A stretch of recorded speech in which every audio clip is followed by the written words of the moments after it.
Magluluto ako ng chicken. Minarinate ko na po yan. Maggisa naman tayo ng bawang muna. Konti lang yung mantika nilagay ko. Kasi ayoko ng maraming mantika, maraming oil. Tama na yung maigisa lang ang kanyang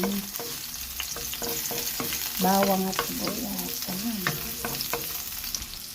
Yan naman ang sibuyas.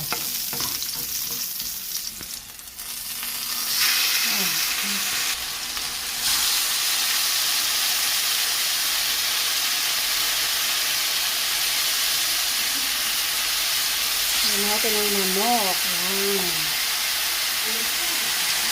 Sa-fried lang natin sa-fried lang po natin. Fried lang. Lagay natin ang pinag-marinate.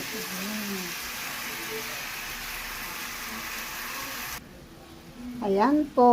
Medyo patutuyuin ko lang siya ng konti yung kanyang sabaw. Patutuyuin ko lang ng konti. Para kahit paano, may sauce din siya. Thank you for watching.